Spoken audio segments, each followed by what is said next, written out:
ભગત, તમે ખોટું ન લગાડો તો મારે તમને એક વાત કહેવી છે. એમાં ખોટું હું લગાડવાનું?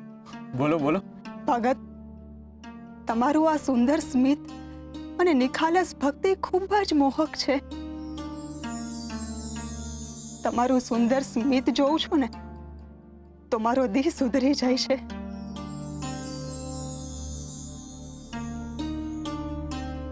તમારું ભજન સાંભળીને જાણે મારો ભાવ સુધરી જાય છે.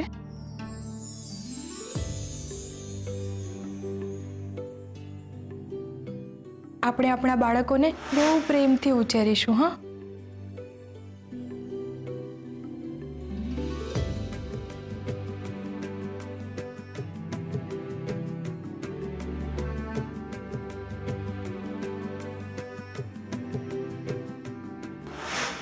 મારા માટે તો એ જ મારા પરમેશ્વર છે.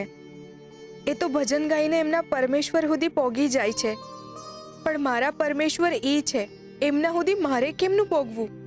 ભગત, મારે તમારા જેવી ભક્તિ શીખવી છે. મને ભજન ગાતા શીખવાડશો ને? લ્યો, એમાં પૂછવાનું હોય? મને માફ કરજો, તમે આની પહેલાંય કીધું હતું પણ હું ભૂલી ગયો હતો. પણ કાલે સવારે ચોક્કસથી તમને ભજન ગાતા શીખવીશ. હાલો તે, હરે કૃષ્ણ. ભગત, હા, તમારે મને એક વચન આપવું પડશે. બોલો. ભગત, આટલા દીમાં તમે મારું અજવાળું બની ગયા છો. હું રાહ ભટકી છું ને તમે દીવા દાંડી છો. તમારે મને વચન આપવું પડશે કે તમે મારો સાથ ક્યારેય નહીં છોડો. જો તમે સાથ છોડશો ને તો હું રાહ ભટકી જઈશ. મારા જીવનની નાવડીનો ઉદ્ધાર હવે તમારા વિના નથ. મારું જીવન જ તમારા વિના અશક્ય છે. ભગત, મને કયો, આપણે ક્યારે સંસાર શરૂ કરીશું? ગંગા, હવની દીવા દંડી તો હરી જ છે. એ જ્યાં લગન ઈ છે ને ત્યાં લગન કોઈ ન ભટકે. છતાંય તમારા સંતોષ ખાતર હું તમને વચન આપું છું કે જ્યાં લગન હરી શક્તિ આપશે ને ત્યાં લગન હું તમારી રક્ષા કરીશ. હાલો તે, હરે કૃષ્ણ.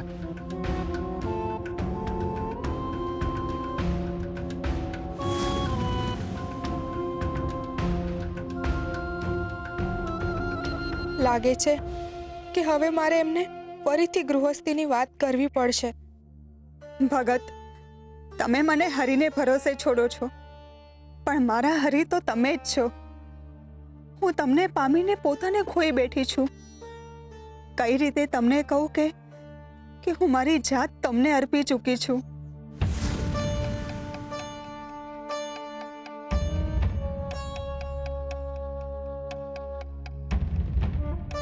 હે ભગવાન, હું વારે ઘડીએ કેમ એકની એક જ ભૂલ કરું છું?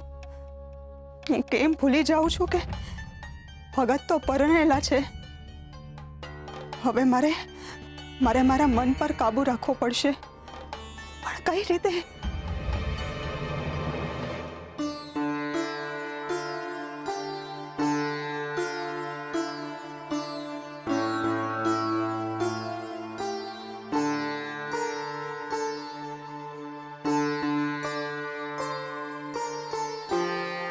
કોરા, લોકોના હૃદયમાં ઈશ્વર રહે છે, પરંતુ તું એવું સ્થાન પ્રાપ્ત કરી ચૂક્યો છે કે તું કૃષ્ણના હૃદયમાં રહે છે. તારા જેવા ભક્તો તો હરિનો શ્વાસ હોય છે. ગોરા, તું એમને જેટલા યાદ કરે છે એનાથી વધારે એ તને સ્મરે છે.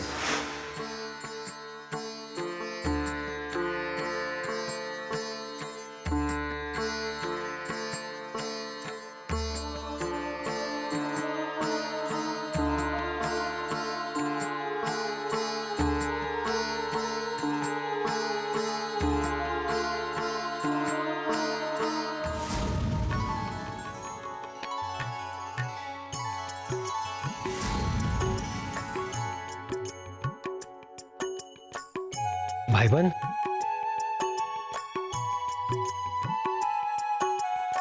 ભાઈબંધ, હું આ વાત સાચી છે કે હું તમને યાદ કરું છું એના કરતા તમે મને વધારે યાદ કરો છો?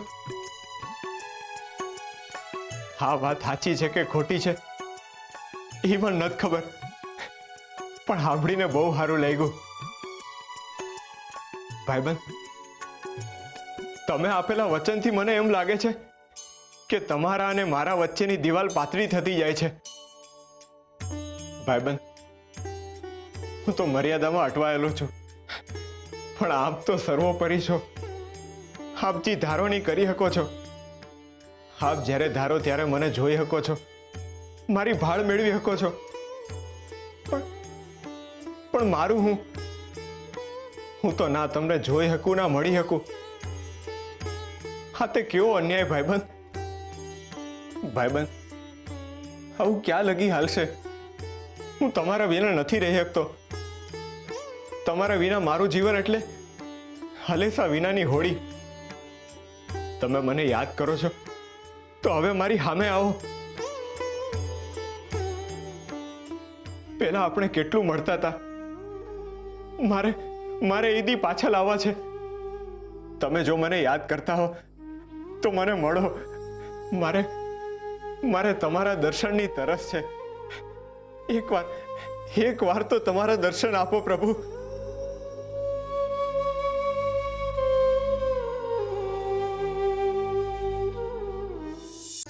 આ તો તરસ્યાને કૂવો પોકારે છે એવું થયું ભાઈબંધ. તું રાહ જો, હું હમણાં જ આવ્યો. આમ પણ તારા શ્યામ કાકાને તું વર્ષોથી નથી મળ્યો ને. ચાલ, હું હમણાં જ આવ્યો.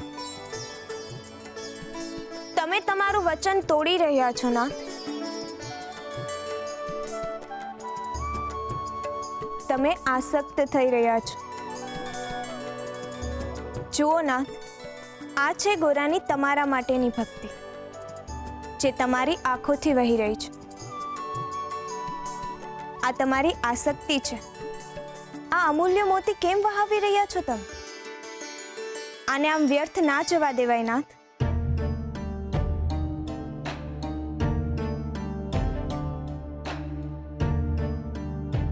નાથ, તમે ગોરાને મળવા જવાનું વિચારી રહ્યા છો, પરંતુ તમે ભૂલી રહ્યા છો કે તમે આ જ કારણથી ગોરાથી દૂર રહેવાનું ગોરાને વચન આપ્યું હતું.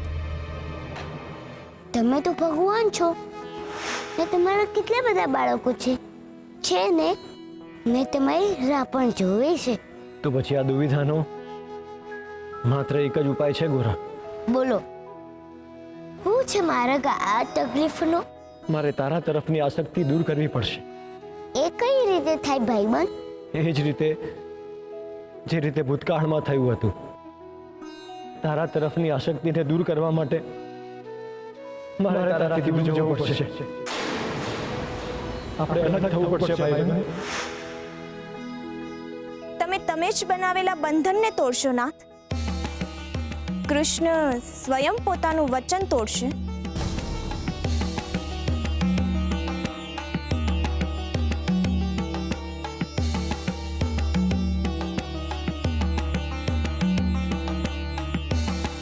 તમે સાચા છો રૂકમણી, પણ હું શું કરું? ગોરાનો સાદ મને એની તરફ ખેંચી રહ્યો છે. હું આસક્ત થઈ રહ્યો છું એના તરફ. અને હવે હું જ્યાં સુધી ગોરાને મળીશ નહીં ત્યાં સુધી હું સ્વસ્થ નહીં રહી શકું. હું વચન તોડી રહ્યો છું, કારણ કે વચન કરતા પ્રેમ પર છે રૂકમણી. એક પરમ સત્યને સાચવવા માટે હું સત્યને તોડીશ. હું ગોરાને મળવા જઈશ. હા રૂકમણી, આમ જોવા જઈએ તો ગોરાની વાત સાચી છે. હું એને છેતરી રહ્યો છું. મારે આવું ના કરવું જોઈએ ને.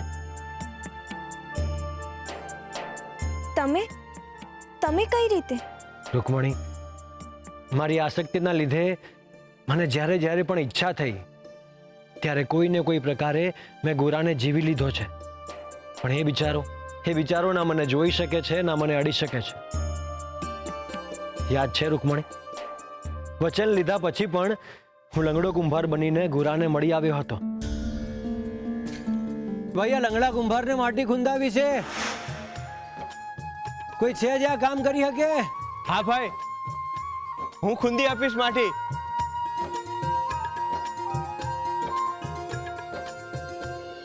મારે કામની જરૂર છે, હું માટી ખૂંદી આપું? હા બા, ખૂંદી દો તો સારું. હરી તમારું સારું કરશે.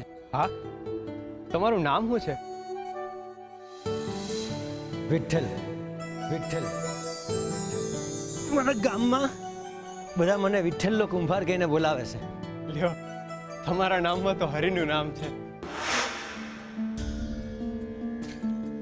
હું જાણું છું કે મારે વચનનો ભંગ ન કરવો જોઈએ. પણ હું શું કરું રૂકમણી? ઘોરાના સાથથી હું પોતાની જાતને રોકી નથી શકતો. હું ઘણા પ્રયત્નો કરું છું, પરંતુ ઘોરા દિવસ રાત મારું જડણ કર્યા કરે છે. એની શ્રદ્ધા સામે મારું વચન ઝાંખું પડી જાય છે. રૂકમણી, હવે તમે જ કહો, હું કેમ આસક્ત ન થઉં એની તરફ? ના, આનો તો એક જ ઉપાય છે. જો એવું બને કે ગોરા થોડા વખત માટે તમને યાદ જ ના કરે તો? તમે હવાને હાથમાં બાંધવાની વાત કરી રહ્યા છો રૂકમણી. હું ગોરાના હોઠ અને હૈયાનો શણગાર છું. જ્યોત પ્રગટે પણ ખરી અને પ્રકાશ પણ ના પાથરે એવી વાત કરી રહ્યા છો તમે. છતાં જો આવું બને તો? એવું એક પળ માટે પણ શક્ય નથી રૂકમણી. એક પળ માટે નહીં, એક આખા દિવસ માટે જો એ તમને યાદ જ ના કરે તો? હું આવું વિચારી જ નથી શકતો. આ તદ્દન અશક્ય છે રૂકમણી. અશક્યને શક્ય કરવું જરૂરી છે ના. આ આખા બ્રહ્માંડના અસ્તિત્વનો સવાલ છે. અને આ કઈ રીતે શક્ય કરશો તમે? ચાલો એક રમત રમીએ. કેવી રમત?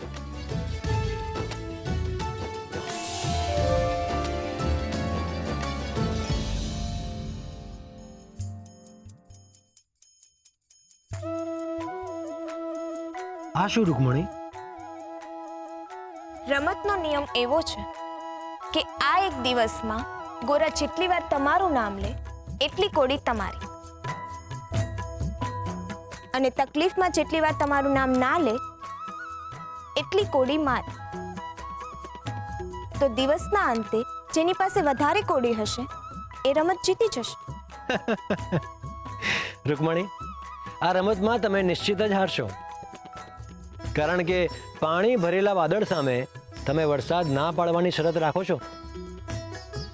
ગોરા એક દિવસ માટે મને યાદ ના કરે એવું તો ક્યારેય શક્ય ન બને. અને જો આ રમતમાં હું જીત્યો તો મને શું મળશે? એ જે તમારે જોઈએ છે.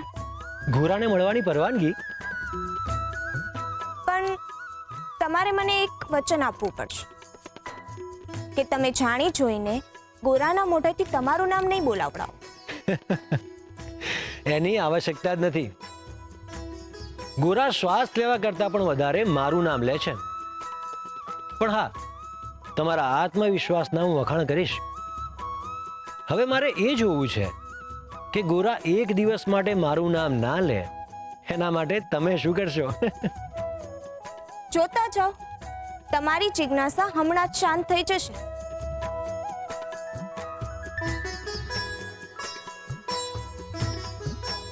સાંભળો છો? હા મારે તમારી સાથે કંઈક વાત કરવી છે. હા, બોલો.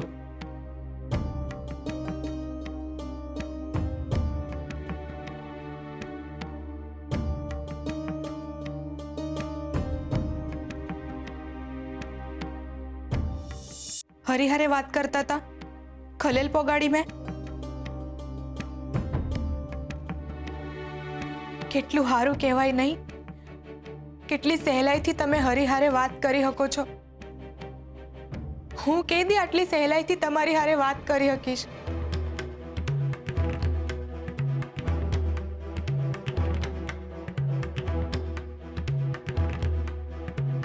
એટલે એટલું ન સમજી શકો તમે ભગત?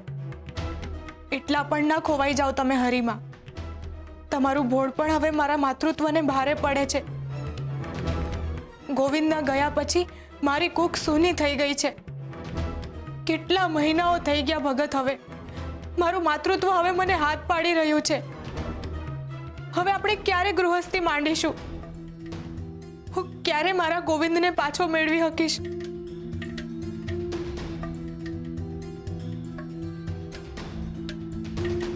ભગત, હમ ચૂપ ના થઈ જાઓ, કંઈક તો બોલો.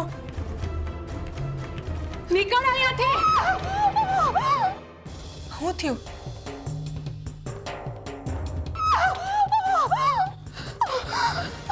બહુ થઈ બેમાન ગતિ. હવે કાઢો પગ ઘરની બહાર. ભાભી શું થયું? થવાનું હું હતું? આ છપ્પર પગીને આખા ગામે ત્યાજી દીધી છે ને આપણે એને ઘરમાં રાખી છે. અરે ઉપકારનો બદલો તો નહીં, પણ અહીંયાથી જવાનું નામ જ નથી લેતી. અહીંયા જ વસી જવું લાગે છે એને. પણ હવે નહીં હાલે. હાલ નીકળ તું અહીંયાથી. અરે હું તો પહેલેથી કહેતી હતી કે આ છપ્પર પગીને આપણે આંગણામાં ન આવવા દેવાય, પણ મારી વાત કોઈ માયનું નહીં. પણ હવે નહીં હાલે. હું કોઈની વાત સાંભળવાની નથી. અરે તમને બધાને કઈ માન મર્તબો નથી, પણ આના લીધે આખા ગામમાં કેટલી બદનામી થઈ રહી છે. અમારી આબરૂ ખરાબ થાય એ હું નહીં હલાવી લઉં હવે.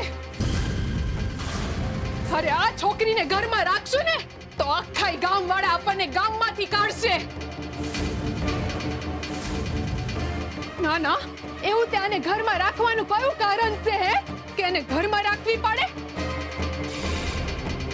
આવનારા બાળકનો વિચાર કરવો પડે કે નહીં? મારા હાટું મારા આ ઘરથી વિશેષ બીજું કાંઈ ના.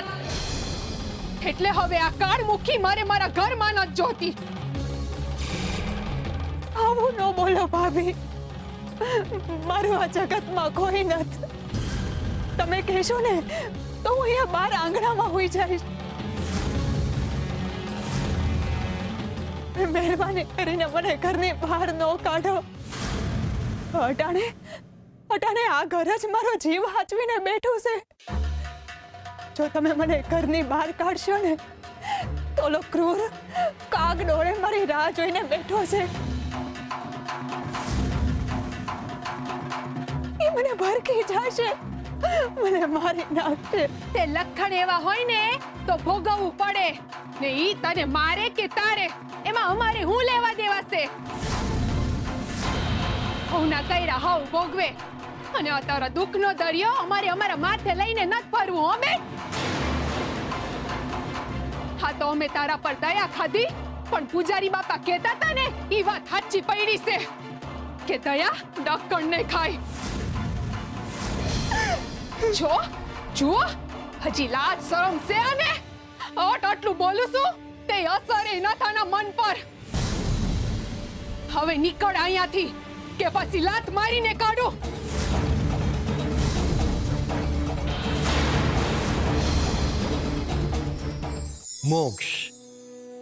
મોક્ષને હંમેશા મનુષ્ય મૃત્યુ સાથે જ જોડે છે.